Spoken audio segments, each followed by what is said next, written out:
That's a good one. I like that. That is amazing. Oh my God, that is amazing! Broadcasting from Essex, it's 28th of December, and you're listening to Salonomics. The Bitcoin price is currently $26,645. I am your host, Aaron Dawn, and joining me once again from North London Rubbing his head with glee is my hair messiah, Joe Mehmet, who's stepped all over my professional introduction this week. I can tell you've clearly been missing me and you've been bored out your skull over Christmas. How you doing, Joe? I'm really well, mate. How about you? I'm brilliant. I'm really good. I am a little bit bored. As I can tell that you are, because obviously this lockdown has hit us hard this week, being in Tier 4, having the badge of honour, which is Tier 4, and being the most contagious place in the world.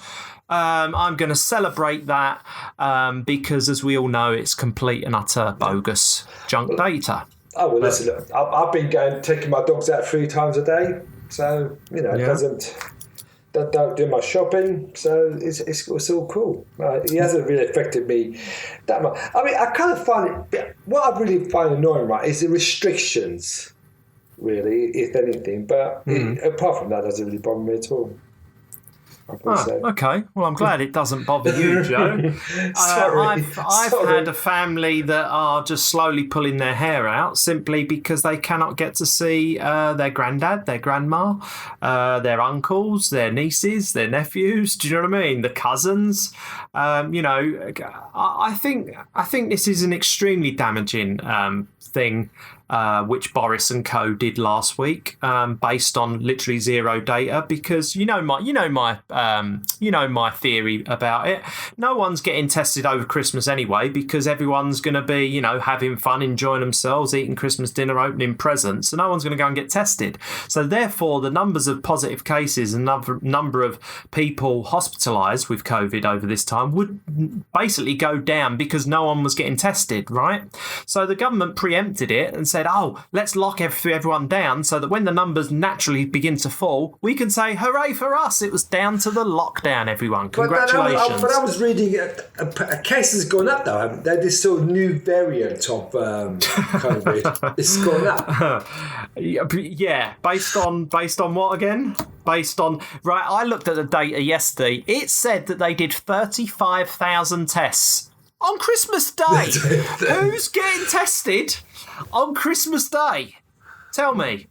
Who's getting tested on Christmas Day, Joe? It wasn't me, that's for sure. That's I don't know, mate. Guess how many people got tested on Christmas Eve? Yeah.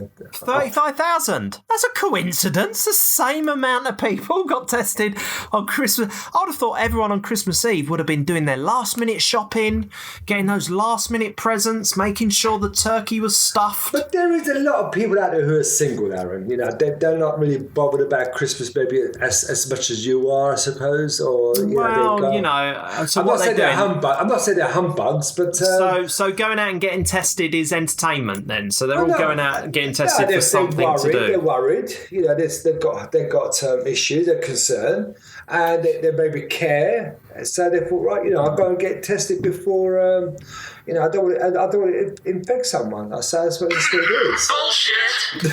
Yeah, sorry about that. Bullshit. I think unless you have symptoms, you need to stop getting tested, because you are just perpetuating this lie of asymptomatic carry. I'm not an expert. I don't want to be controversial, but I think people are still believing this asymptomatic carry is a thing, whereas the data doesn't back that up. And as you know from a previous life, I was a fraud analyst. In my previous you were career. Conspiracies. It was conspiracies. No, it's not a conspiracy when they're actually telling you what's going on. It's like the Great Reset. You've got people saying that that's a conspiracy.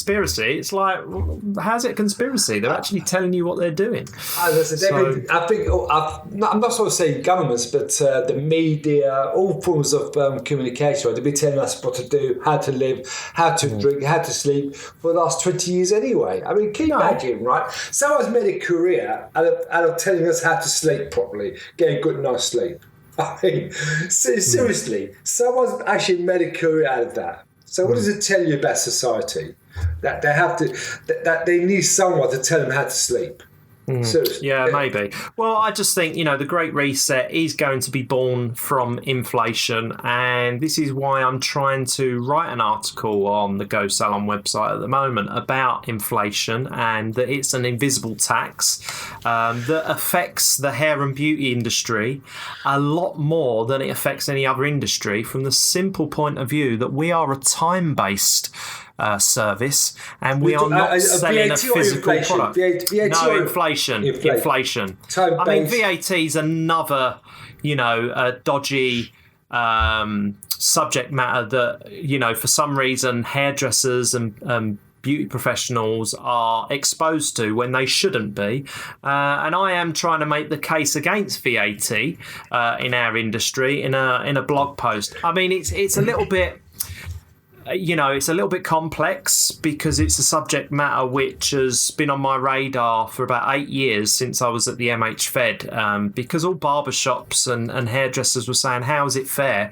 I'm paying VAT and the shop next door isn't paying VAT. Well, they're in direct competition with me. And I'm I understand that. But when you actually do a deep dive into what VAT is, why it was introduced and the history of it, it's quite revealing. Well, see, the thing is, right, I totally agree with you. The problem I find with VAT in our industry is that ever since I was self-employed, which was about 86, I believe, and my very first wage packet, at the time I was on 60-40, and, I got my commission and they took away, I think it was about 15% or 70%. What I understood, right, and no one explained to my accountant, who was a great accountant, even, my accountant now, right, even the Hairdressers Federation, which I was signed up to as well, couldn't explain to me why I have to pay VAT. Even my boss at the time couldn't explain to me why I have to. They just said, you have to pay, because he pays it, so he had to take it out of my wages. So you accept it, right? But no one has ever given me, in the last 40 years, a really good reason why I had to. Well, there you go. So that's what I'm determined to do well, over the next few weeks. I'm trying to put an article together to illustrate the case against VAT. I agree with you. But when you do a bit of research and you realise that value-added tax is essentially a consumption tax, but essentially it was put on things that you could claim VAT back on, right? A product. On a product, for example. Say I bought a pair of scissors and I had to pay VAT on those scissors. At the end of the year, I could claim back 20% VAT on those scissors. Yeah. My question is, if a salon is claiming 20% on the service I provided, as in a haircut, is the salon claiming back that 20%? Or is it just a ruse to take an extra 20% out of my pay packet? That's all. From a freelance hairdresser's perspective, that's all I want to know. Because if they're allowed to claim back VAT on my service, then why am I not allowed to claim? As a salon owner, we never claim back VAT on the commission that we paid out to our hairdressers, right? But don't forget, they weren't self-employed, they were contracted. The way we worked that, right? They weren't self-employed, they did work on a commission. We actually contracted them out, right? So they gave us an invoice.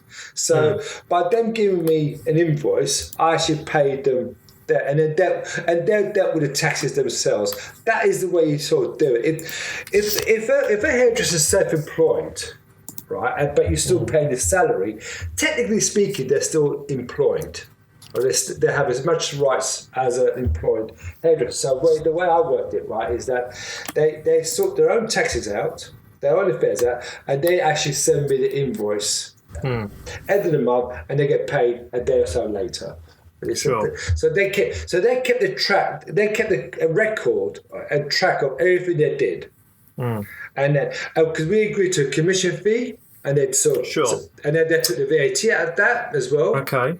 Okay. So that's fine. That's all well and good. But if I'm a hairdresser, I'm already paying 20% income tax. I'm already paying, is it 6% national insurance? So you only have £40,000 a year, Aaron? No, you have to pay tax when you earn over £13,000 a year, Joe. What, 20%? Is it? 20% over 13,000, right? Yeah, and obviously we know. I thought it was much higher than that. Sorry, I don't know. No. Well, look, you're a high net worth individual hairdresser, and you're in the VAT bracket, no doubt, throughout your entire career as an individual. Yeah. But talking about the humble hairdresser whose average salary is £20,000 a year, as a self-employed salon hairdresser, essentially I'm paying a 45% tax for earning £20,000 a year. Yeah, basically speaking. Yeah. So all I'm trying to do is really make the case for hairdressers keeping a little bit more of what they're earning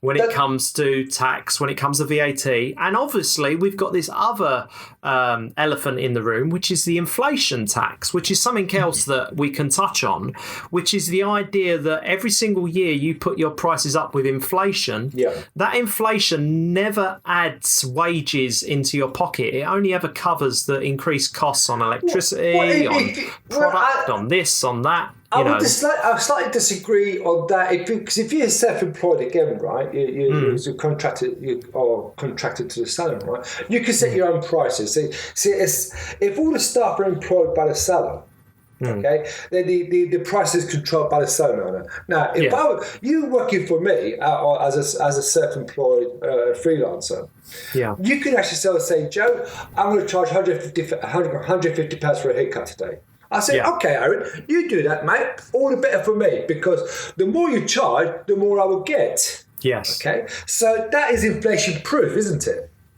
Yeah, they've been in charge of your own prices, but obviously a lot of people have to be competitive with the town that they're working in, right? So they're going to be charging 30, 40, 50 pounds per haircut. And when you're essentially exposed to a 40% tax on that service, which once again isn't something that you can consume. It's not something that you can buy and then use and then destroy. No. It's a time-based service, like going to the cinema. Yes. They don't then have to throw away that film and buy a new one to show the next group of people that come into the cinema afterwards. So I'm trying to conflate the two of salon not being in a retail bucket when it comes to VAT, but being in the more entertainment bucket when it comes to VAT. Anyway, these are all things that I'm trying to piece together in this article. I'm not finished the article yet, but I would love to know other salon owners that have issues with VAT. I would love to know any accountants out there that are listening to this to really try and give me the VAT for dummies explanation as to why hairdressers have to pay this. Because you tell me all the time that chefs don't have to pay it, that artists don't have to pay it. Well, are we an artist? No, we're not. Or are we a service provider? I don't know anymore. It just seems that we're in that bucket when it suits the government, and then we're in this bucket over here when it suits the government. Well, we're in the retail bracket for a start, right? So we're in the retail bracket, okay? Yeah, but why? I have no idea. I mean, it's something that I'll keep asking myself. I think I know why.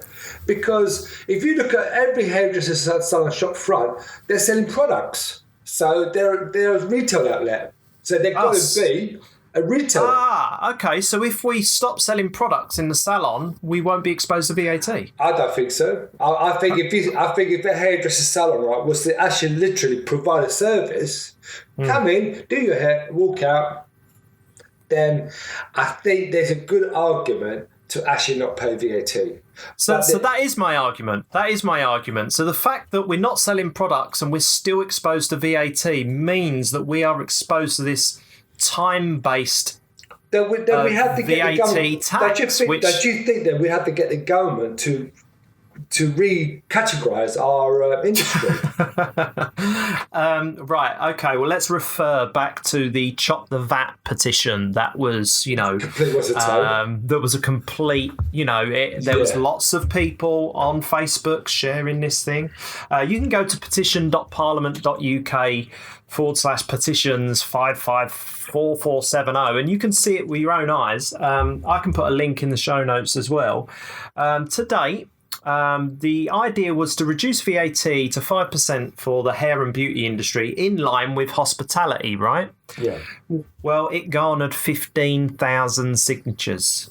And obviously, the government responded by saying, basically, the government has announced a significant support package to help businesses affected by COVID-19.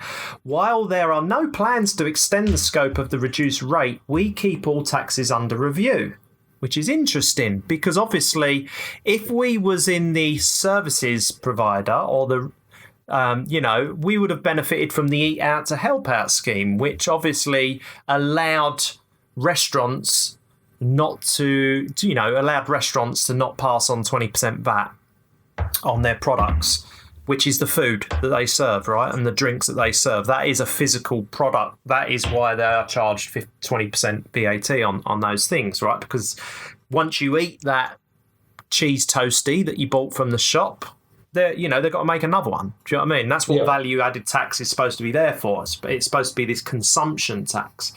But when we look at leaving the EU, our government will be in charge of reviewing these VAT laws. Right. So I think now more than ever, it's so important for somebody to bang the drum about this, because now our government for so many years have said our hands are tied because it's the EU that set VAT rates in this country. And of course, a lot of people don't realise that, though. I didn't realise that. Right. I never realised that. And if I didn't realise that, I'm pretty sure 99% of our industry don't realise that. No, exactly. So when we leave Europe on the 31st of December, in 3 days' time, now we can campaign against the government to, what did they say? Keep all new taxes under review. So now the government don't have an excuse of saying this is down to the EU. They set our VAT laws for us.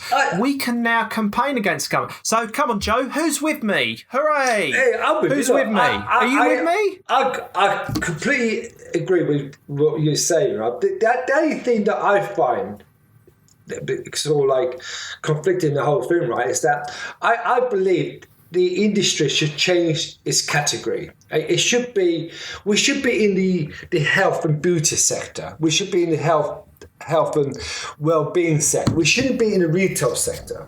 I really don't understand why we're in the retail sector. So I'm doing a haircut. I'm selling a haircut. I'm selling my services. That's individually. I'm not selling to a nation. I'm selling to one-on-one. So we're literally on one-on-one experiences. Yeah. It's like an artist, like a film star, like a pop star. All right. I'm not saying we're artists because my clients think I'm an artist. My peers think I'm an artist because, I work at these. I myself, I don't think I'm an artist. I provide a service. Until we get our industry in a proper category, because if you actually look during the lockdown, right, people were talking about well-being, healthcare, mental, all the things that we're a great asset to the communities about, right? Yeah. If we're just in retail, we're not an asset, as you can understand, right? We're non-essential now.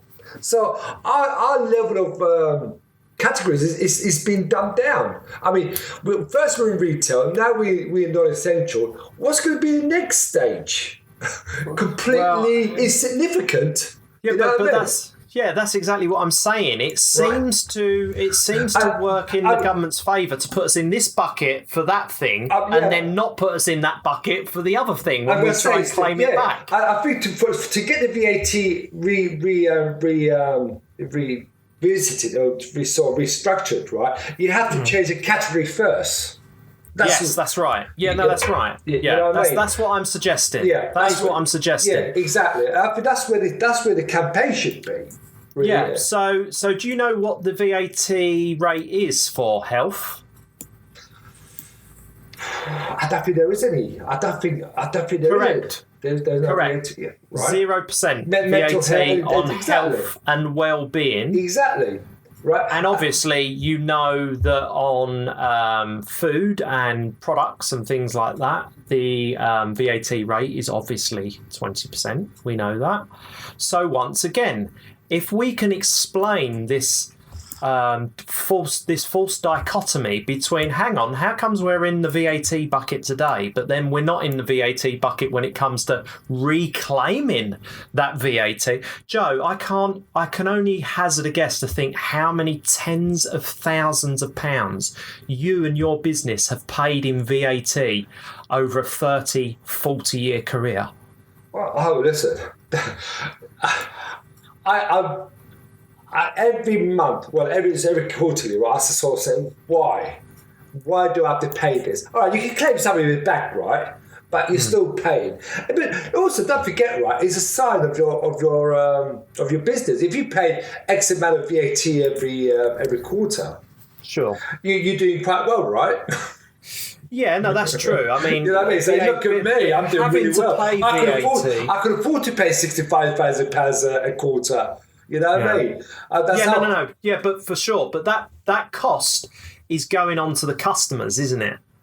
So, the customers are having to pay that cost. Well, this is how you sort of like keeping on inflation as well, right? Because you have to put your prices up all the time.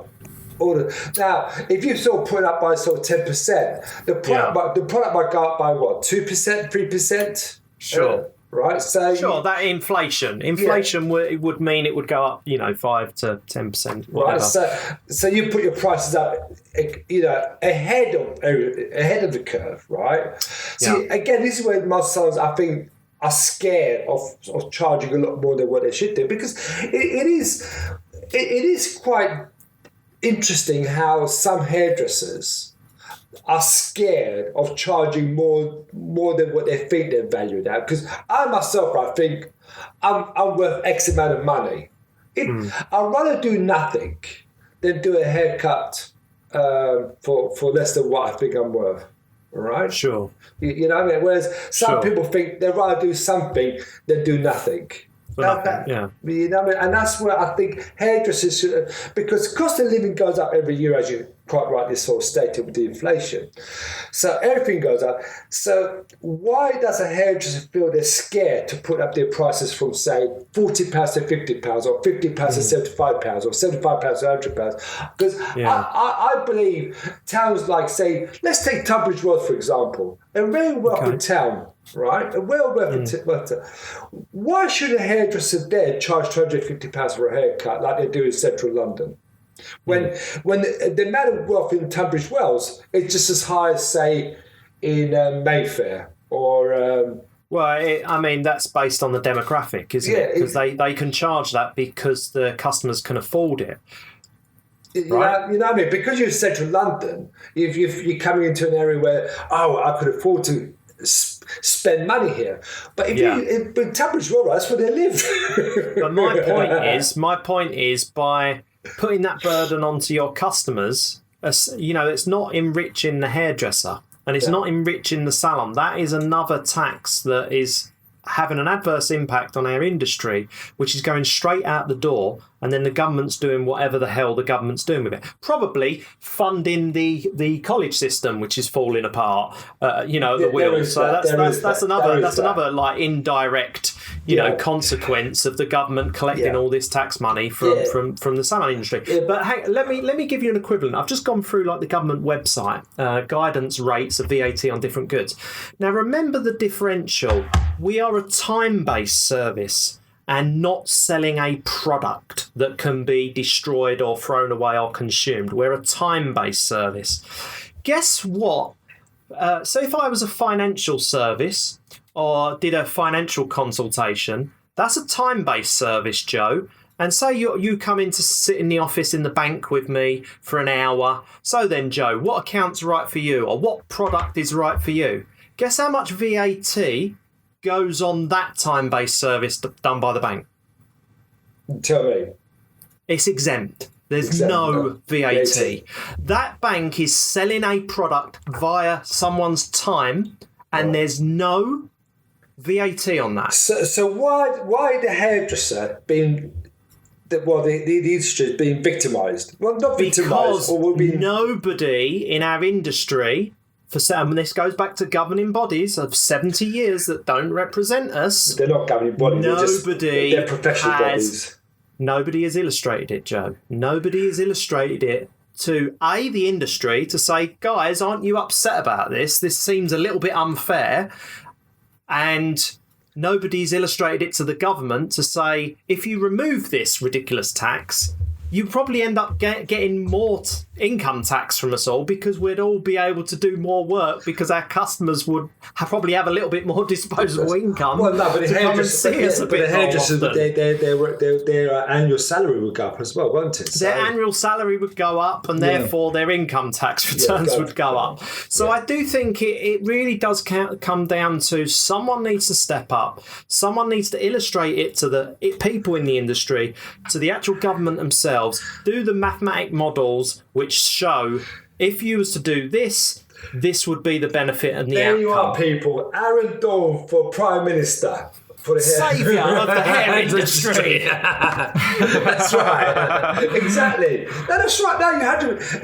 I mean, as you know, right? I mean, my thought, attitude towards the government, well, not government, but the professional boys is just. I just think they're just faster. They're just on a gravy train anyway. So complete waste of time. Anyway. Yes. Anyway, let's bring that chapter to a close. That was really interesting, though, Joe. Thank you for discussing that with me, because I know we do talk sometimes of complex kind of, mathematical or, industry issues. But I think that's the whole point of Salonomics, isn't it? We have to understand what economics is, because every single town in every single country, there is a hairdresser and a barber shop. That's right. Yeah. And we are important parts of every community. And if there was one thing that we were taught by the pandemic, is that people like to feel good. They like to look good. They like to feel good. So if we can at least argue that we should probably, like you say, be in the health and welfare category, guess what, Joe? VAT is then exempt on everything we do in the salon. That's my only gripe about all this, right? It's that why are we in retail?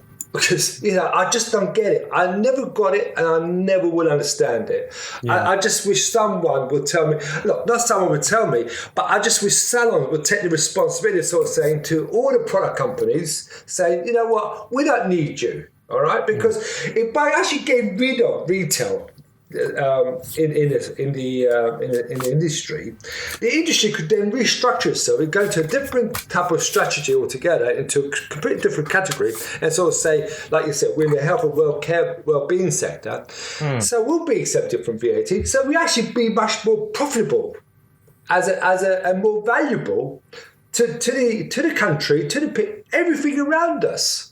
Because people will look at us very differently. It's like mental health care nurses now. I mean, they do fantastic jobs, right? Years ago, you wouldn't consider them, right? It's a difficult job, but now they're important, and hairdressers should be important to communities, and not just I'm saying, cut the VAT, reward hairdressers, let them earn more for what they actually do. And society will be not only a more good-looking society, but they'll feel more confident and they'll feel better about themselves. Exactly. The existential benefits of having a strong salon and beauty industry. I think it's the gift that keeps on giving. Anyway. Yeah. Let's move on. So this question was sent in by David Basildon, right? Cheers for the question, David. And he sent the question in via Twitter, actually. So we're on Twitter, everyone. If you type in Salonomics, you'll find us on Twitter. We're on Instagram. We're on Facebook. We're on all those things, right? So please get in touch with us. Send us your questions. Anything you want Joe to dive into. Anyway, so back to the question. So, Joe, David asks, how will a cashless society affect the salon of the future? Ooh, discuss. Great question. I have talked about this with you. It should actually make the salon more efficient for a start, okay? Okay, in what way?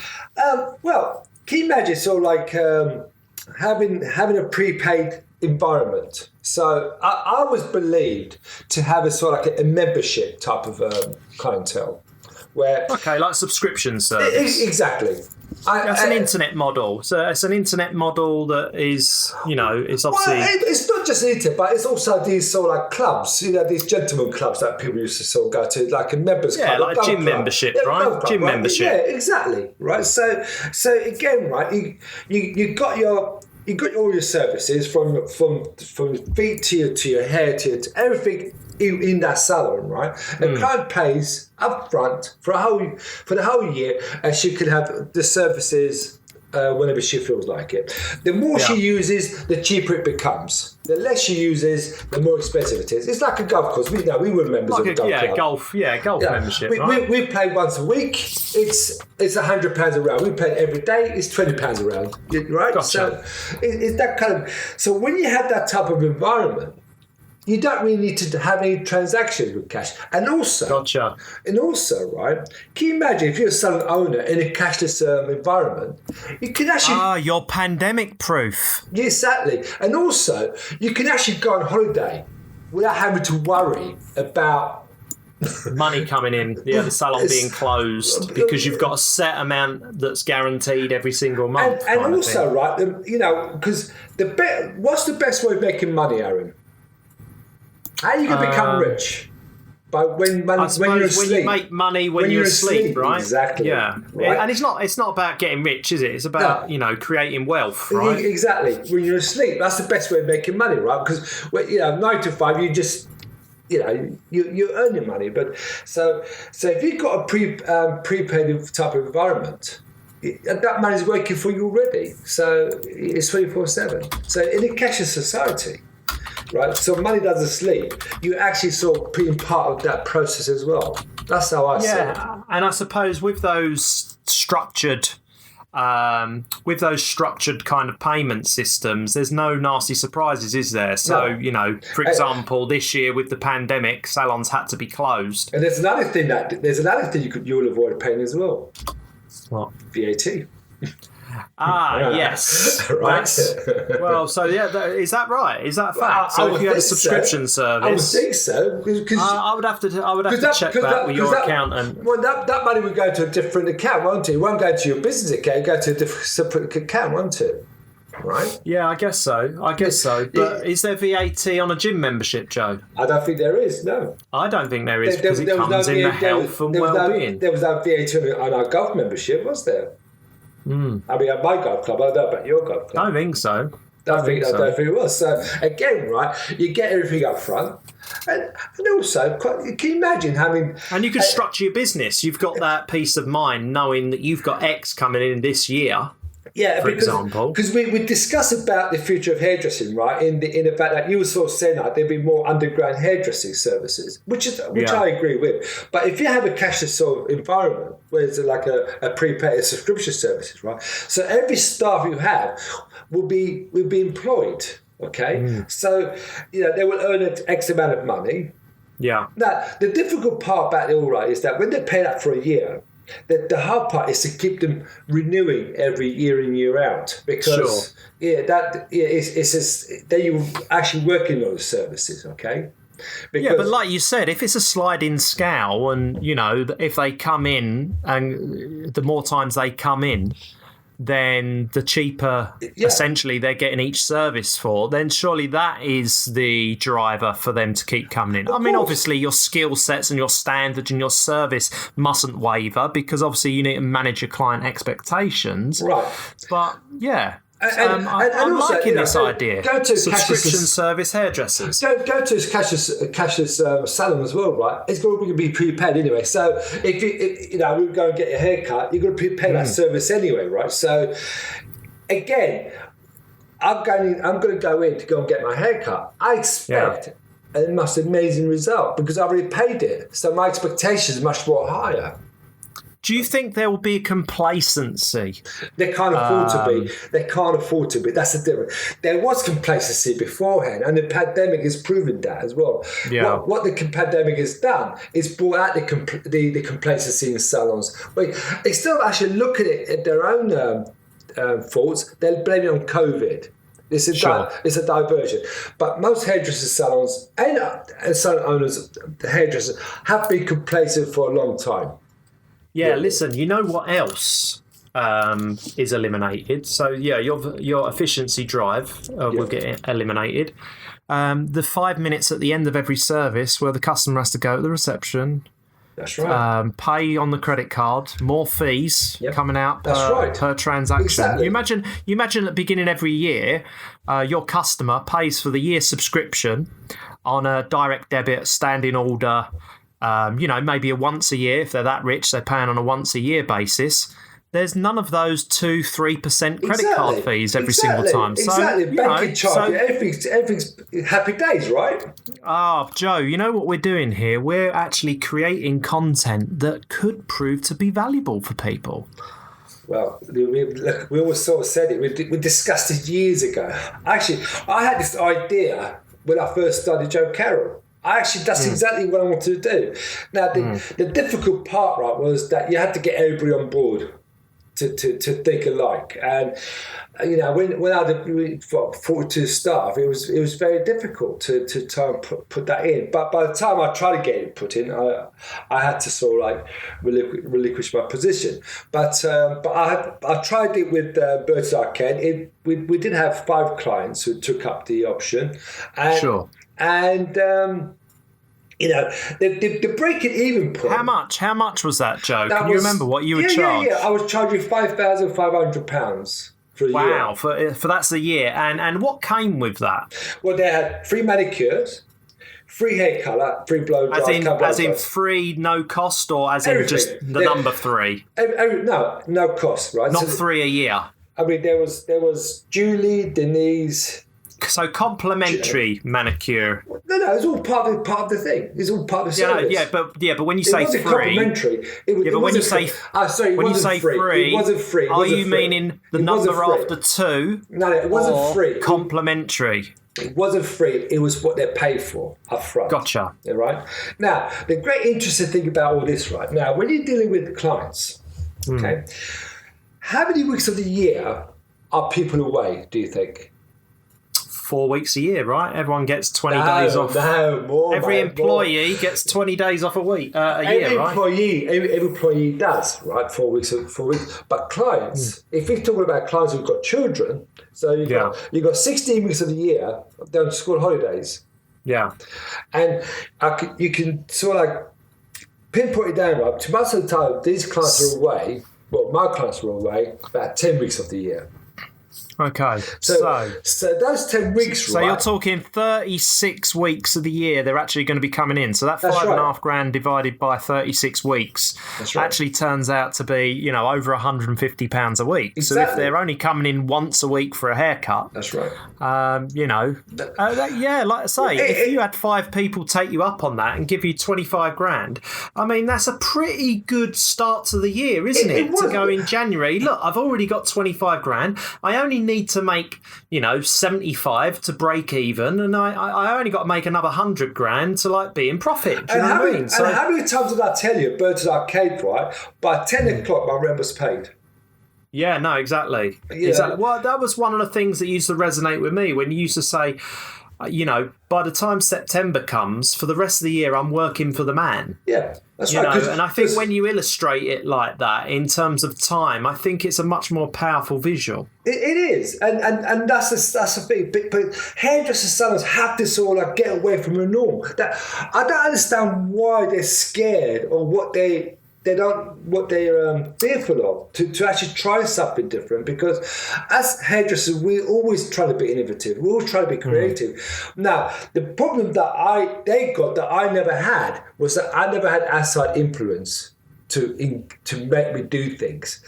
I never had. What do you mean by that? Well, outside influence from who? You've got product companies, you've got the internet, you've got all these things telling you do this to get new clients. Right. I never worried about that.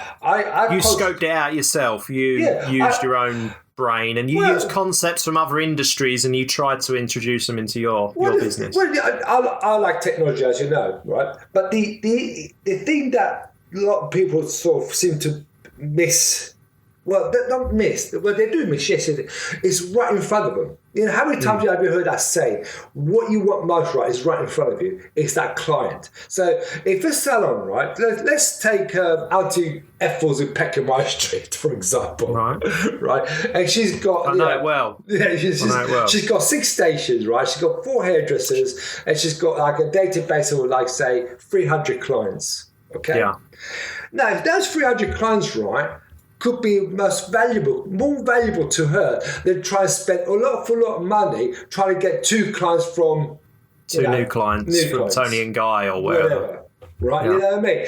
So concentrating on those 200 clients and making their lives a lot more easy, a lot more enjoyable, as in cashless, as in on time, result, everything that you can, that is so important. You're rolling out the red carpet for them, right? Right, everything. And I suppose the atmosphere of the salon, when you're on a more structured time span like that, the atmosphere of the salon's going to be a lot less manic. Of course. Because you're not constantly struggling to squeeze an extra haircut in or an extra colour or an extra blow dry in between clients. You don't have to. You know, it's a bit maniacal, isn't it? Because Do you know what I mean? You're looking after that one person, which is what you're looking after that, and you've got that whole focus generated towards them for that entire time. And how many times have I said that? That's the most important person right in front of you. Is that? And you met my staff many a times at Birds Eye Canyon, Sloane Avenue. All nice people because they will all be well looked after, and that's the thing. They were all calm. They were all relaxed. Yes. None of them was stressed. None of them were double booked. Exactly. Everything flowed really, and the atmosphere was channeled really beautifully because it was very, very calm in there. There was no stress. Exactly. I wish I could say the same for the majority of salons out there. You know, we see on Saturdays, salons can be extremely hectic, can't they? Exactly. We discussed that before, right? Because the salon puts so much pressure on the hairdresser that they actually forget what they're doing. And I, for once, did care. I cared about the staff, I care about the clients, I care about the environment, and you try and try and put a perfect balance in. And again, right, I think what I learned, right, was when you start having your own business is trust, okay? You've got people that's going to be your front of house, you've got people who's going to be your right-hand man, you've got people who's going to be your lieutenant, all these kind of things. The problem I had the very first holiday I ever had, right, it was never the holiday that I wanted. It was completely, the phone kept ringing. And I thought, right, how do I change this for my next holiday? Because I only had 1 week a year off, right? And I wanted to be enjoyable. So I had to literally make sure that when I'm on holiday, the staff was completely preoccupied with just doing what they're supposed to do. And that's So there was like a lot of pre-bookings for the week you went away, right? Yeah, and prepaid. And prepaid as well. So you didn't have the stress of having to do banking while you weren't there. Exactly. Yeah, that's really interesting. Did you ever consider closing the entire shop just to give you a stress-free week off? No. Listen. So how many times were you sipping pina coladas in Dubai and getting frantic phone calls? Every second, mate. Well, that's what I mean. Every second. But that was the first. That was a one time only. So I had 1 year to plan my next holiday, right? Yeah. And did I plan it really well? I planned it really, really well. So is there anything else that we can look at in the future? I mean, I touched on the receptionist. No need for a receptionist if everything's prepaid. No need to have credit card fees and card machine fees in a cashless society. Obviously, there's going to be no cash tips, though, Joe. So, well, see, this is it, right? How do you get around that? Because obviously, probably a bit like waitressing, a lot of hairdressers' income is probably topped up by tips, right? Well, these days they are. In the future, I don't think so. No, not at all. I mean, but the interesting thing is, right, I find street, these I'm not going to call them the homeless people, right? With their big issue salesman. Yeah, they take credit card now. No way. They do. Seriously, they do. They got that sort of Zettel or PayPal, these things like that. And well, they're idiots. They shouldn't do that. Well, no, because people could be carrying less cash. People could be carrying less cash in their pocket. But listen, mugging's going to stop for a start. I mean, when the last time someone got mugged for money, right? No, they're just muggy for your phone instead. Or they're muggy for carjacking or things like that. So, yeah, right. I mean, there's a lot of advantages for a cashless salons. There really is. But if they're prepared for it now, start planning it. They get a lot more benefits out of it. Well, what about the cashless salon that circumvents having to, pay VAT, for example? I mean, there'll be no getting away from VAT. How can you pay VAT? Well, that's what I mean. If you're paying cash, I mean, you can't tell me that there isn't salons out there that go under the radar when it comes to their VAT. Cash, returns, you just right? put under the till, don't you? Cash you put under the till. That's right. So in a cashless society, and if we don't successfully campaign to put us in a different bucket that doesn't, end up with us paying extortionate amount of VAT, then a cashless society will mean our taxes will go up even more. So I think I've wonderfully kind of circumnavigated all the way round to making this the perfect show, because we've kind of covered all of these things and they've all kind of linked together, right? Yeah, exactly. Within the industry, without sort of diversing into other areas, really, I suppose, as well. Yeah, so that's interesting. I think there's more legs in that. So, David, I hope that answers your question. Go to a subscription service to, get a steady income stream so you're not having stressful times. I think, isn't there another benefit of opening a private members club is you can't be shut down by a pandemic? That's right. Isn't that true? That's that. I don't think a lot of people know that, but I think during the these crises. But then again, they shut gyms down, though, Joe. So that can't strictly be true, right? Well, that is true. But I don't know. Maybe we'll do a bit more research on that. Let's put it this way. In the House of Commons, where there's that private members club that was still open, wasn't it? Yeah, there is. Oh, I love referring it back to the old hypocrites of the politicians. Yeah, we could smoke and drink till the cows come home. And No social distancing in Parliament. Yeah, no social distancing in Parliament. That's right. So smoking's bad for you, but we can smoke till the cows come home. Thank you very much. Yes. Thank you very much. Yeah, the double standards that are everywhere. Yeah. So let's move on then, Joe, to our weekly feature that we forgot to do last week, which is what has got on Joe's wick this week on LinkedIn. What's got you go? Well, nothing at all, because it's been Christmas, right? I kind of laid off it. All right, I really laid off it. Yeah, I did. I didn't go. There was nothing at all that took your fancy on LinkedIn this week. Not really. There was one today, which we touched about earlier. All right, on. explore. Let's explore it. But I don't want to mention. Don't name any names, though, no, Joe. No, but I don't want to talk about the subject either. All right, because Why? Because it's quite. I find the person quite naive, and really, I find it really kind of like insulted to my industry. Right. Okay. And in a sense that everybody thinks he's a really iconic image, but I think it's so stupid. Really is so stupid. Interesting. And I warned you about this person a long time ago. Oh, the people are going to be doing their detective work on LinkedIn now, Joe. They're going to. I mean, it's very easy to do, guys. If you want to find out who Joe's talking about, then just go straight to Joe. They won't find him at all. They won't find him at all. Right? They won't find him. Joe furiously deleting his last 10 posts on LinkedIn. But seriously, this person is so stupid. It really is. And I just can't. We're going to come off the air in a minute, right? And I will tell you what that person. No, I would like to give them a right to reply. No. All right. Maybe we should stay away from that. I think so. Okay then, mate. Well, look, we're at 50 minutes already. Let's begin to wrap this up. So what are you doing this week?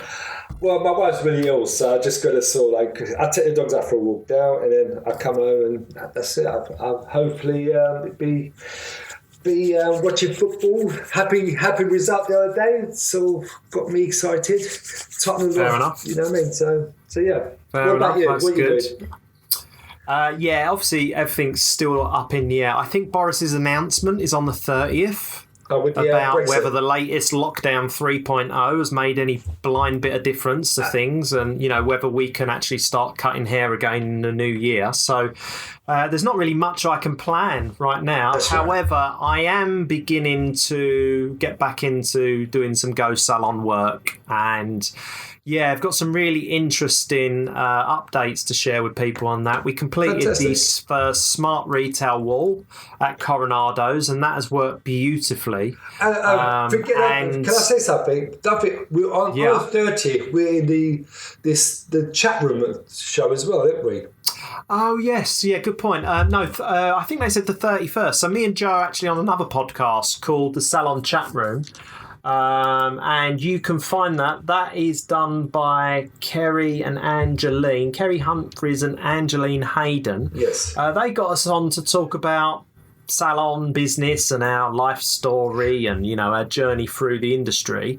But that was really fun, wasn't it? Because it kind of was the germ. It was the germ that made us do this podcast. That's right. Because we was kind of, there was a lot of banter throwing backwards and forwards. I think you stole the show as per usual. No, I did not. I did not. The background stole the show. I would have listened to it because I haven't heard it since, right? I would have known, right, if you mentioned Bitcoin or Go Salon. I mentioned Go Salon. I know you mentioned Go Salon. I wouldn't know if you mentioned Bitcoin. I don't believe I did. But yeah, you can find that. That's on Salon Chat Room. If you go onto LinkedIn and type in Salon Chat Room, you will see that. That, I believe, is coming out on Thursday. So that's fun. I can't wait to listen back to it to try and find out how many mistakes you made with your data. But no, it's worth watching just for Joe's background. Joe's discovered like green screens and stuff like that, and if you want to meet Joe's pugs in the flesh, I think they make an appearance as well. They did.